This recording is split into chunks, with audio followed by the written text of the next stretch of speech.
Welkom terug. Dit was inderdaad 'n dramatische week in die plaaslike politiek. Hieroor kan my sit die verkiesingsontleder Wayne Sussman en Theo, politieke ontleder verbonde aan die NWI. Wayne, I'm going to start with you. Welcome. What happened in Etequini today? Because many people expected the DA's Nicole Graham to become mayor there. She didn't.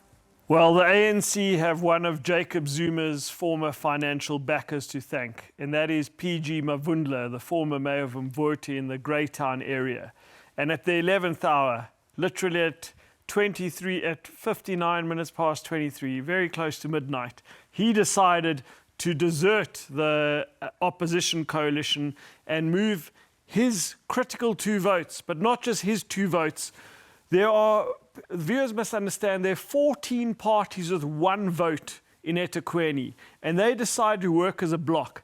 And at the 11th hour, he decided to transfer his allegiance back to Jacob Zuma's party, to the ANC, and that is why the ANC have retained the mayoral chain in Etequini today. Theo, dieselfde is nie waar vir Ekurhuleni in Johannesburg nie. In albei daai stede is verwag dat die ANC sal op 'n manier 'n koalisie kan saamstel. Nou is die DA daar nominaal in beheer. Hoeveel mag het hierdie DA-burgemeesters in Ekurhuleni in Johannesburg, waar hulle dankse die EFF en Action SA en VF+ en so regeer. Hoeveel mag het hulle daar om hulle beloftes aan kiesers uit te voer? Kyk, dit gaan homself manifesteer oor tyd. Ons is almal hierdie week so bietjie stom geslaan oor gebeure. Self sien ek John Steenhuisen erken dit.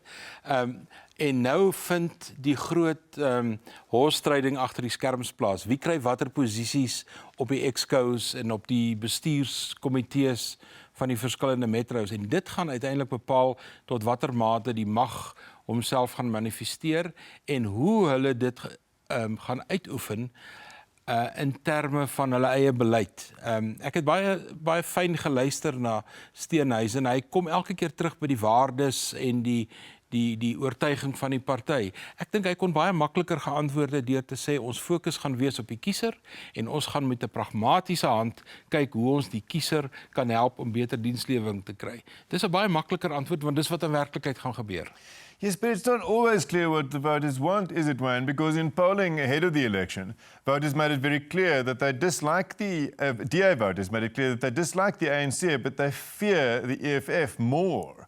So, how can these agreements, not that there are agreements, but how can these governments in Ekurhuleni and Johannesburg survive without some party compromising very fundamentally on what they promised their voters? Correct. Let's remember in 2016, and that's many, particularly this week, feels like a lifetime away, but DA voters were much more comfortable in dealing with the devil they didn't know, which was the EFF, than the devil they did know, which was Jacob Zuma. And it was clear that the DA was consistent in its messaging that it wouldn't touch the EFF with a barge pole. But it has to thank the EFF because Tanya Campbell's today the mayor in Ekurhuleni, Dr. Mpopalazi is today the mayor in Johannesburg, and Tyrone Gray's the mayor in Mogale City. So the DA will need to make sure that the EFF public representatives in those areas see that there are tangible benefits to those communities, tangible benefits to the areas where EFF polled very strongly. And not just the EFF, parties like Action SA and the Freedom Front as well, and some smaller ones. It's going to be very, very tricky. But exactly as Theo says, if the DA can deliver on services with this coalition and its partners on the outside, it can possibly hold this together. Theo, en hoe waarskynlik is dit dat die DA bereid sal wees om moeite te doen met die kiesers van die ander partye, insluitend die VF+, wat 'n mededinger van die DA is. Hoe waarskynlik is dit dat hulle hierdie kameel deur die oog van die naald sal kan lei? Kom ons vat vandag en ons trek, onthou nou, die verkiesing vind nou plaas vir die volgende 5 jaar. Maar in die middel van die volgende 5 jaar is die 2024 nasionale verkiesing.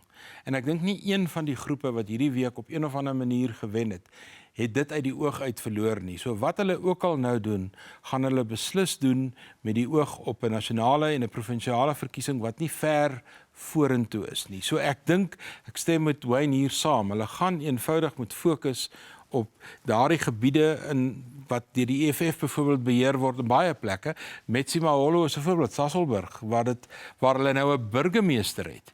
En hulle gaan eenvoudig dit moet doen. Goed, maar dit beteken, Theo, die DA gaan kompromie moet aangaan op die waardes en beginsels waaroor Steenhuisen hoog opgegee het nou in die onderhoud. Natuurlik. Hulle gaan dit moet doen, maar hier kom die vaardighede van politici na vore. Hoe regverdig jy wat jy voor die verkiesing kategories verdedig het en kategories gesê dit sal nooit gebeur nie. Hoe maak jy daai sprong om dit meer genuanceerd te doen? En dit is beslis wat ons sal sien, en as ons dit nie sien nie, sal hierdie kleiner partytjies wat toegetree het tot samewerkings of koalisies of wat jy dit ook al wil noem, sal beslis vir die groter partye daaraan herinner. Maak geen fout nie. So, Wayne, let's speak about motive, right? So what were the motives, do you think, of the EFF and Action SA and Freedom Front Plus even,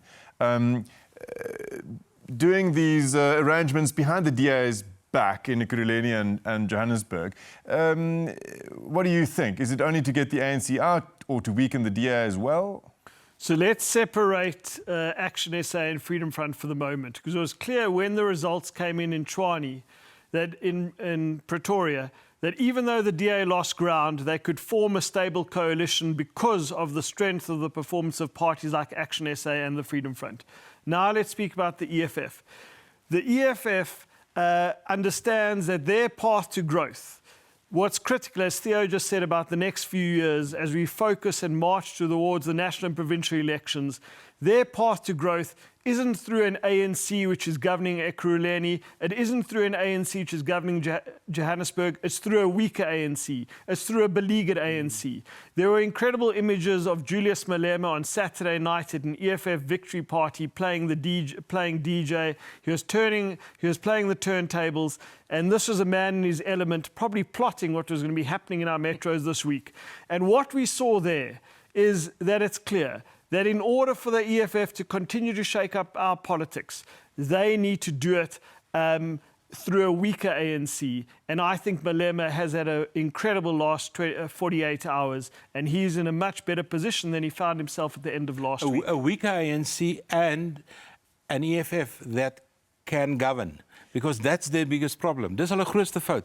Hulle kon nog nêrens wys hoe hulle regeer nie. Hulle het in hulle voorverkiesingsveld nog 'n lang lys gemaak van al die besluite wat hulle beïnvloed het. Maar dit was nie oortuigend nie. Ek dink wat hulle hierdie keer doen is om te wys ons kan sekere plekke bestuur. Goed, maar Theo, hulle het net 'n burgemeester in Metsimaholo. In die ander metros en so aan neem hulle deel aan 'n regering, maar hulle reputasie daar is iemand wat 'n stok in die wiel wil druk. Dink jy dis in hulle belang om daai reputasie te probeer beveg en te sê nee wag, ons kan eintlik pragmaties wees. Ons vra vir die DA om pragmaties te wees. Ons kan ook pragmaties wees. Ons gaan nie belaglike eise stel by die eerste raadsvergadering aan die DA Antanya Campbell in Ekurhuleni nie. Op die ideologiese vlak is dit nie in die EFF se DNA om pragmaties te wees nie. Maar ek dink in die praktiese politiek, in die power plays wat ons nou sien voor ons gebeur, is dit tog wat hulle doen. Ek dink, miskien strek ek dit 'n bietjie, maar ek dink ons sien 'n meer volwasse EFF wat uit hierdie verkiesing uitkom, wat nou besef, hy kan nie elke verkiesing in 'n verkiesing ingaan met 'n wolfskreeëry en allerlei soort eise, maar hy het niks om te wys in terme van wat hy kan bestuur nie. En ek dink hierdie was 'n baie duidelike poging van hulle om so klein bietjie 'n greep ook op bestuur te kry. When for the country, what's best case and worst case scenarios in these very fraught, contested metros where the EFF and DA and others will co-govern now? The next 5 years are critical for our country from a local government perspective.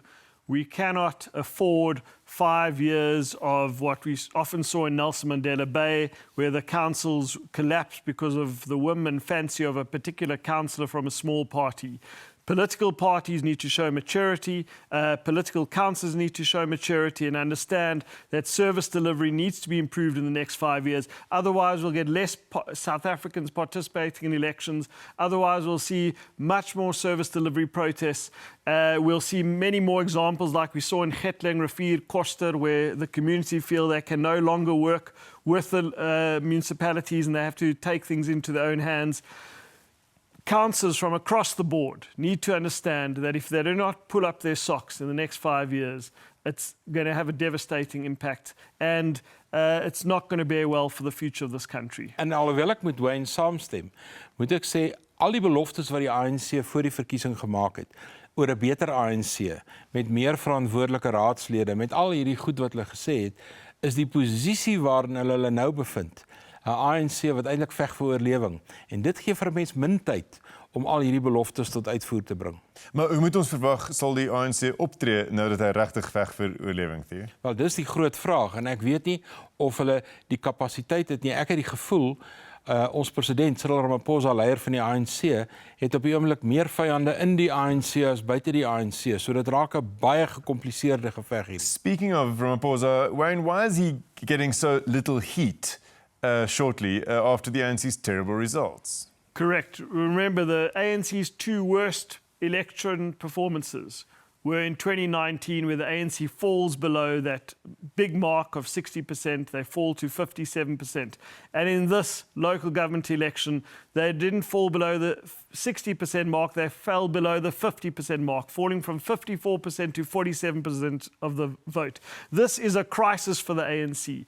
However, if Cyril Ramaphosa was not the top of the ticket, I fear for the ANC that they would have done much worse. And I think that even the RET faction, as much as they want to usurp power from him, realize that if he leaves the scene too quickly or if he's dethroned, it's even going to be more cataclysmic for the ANC. Wayne, Theo, bye-bye, donkey.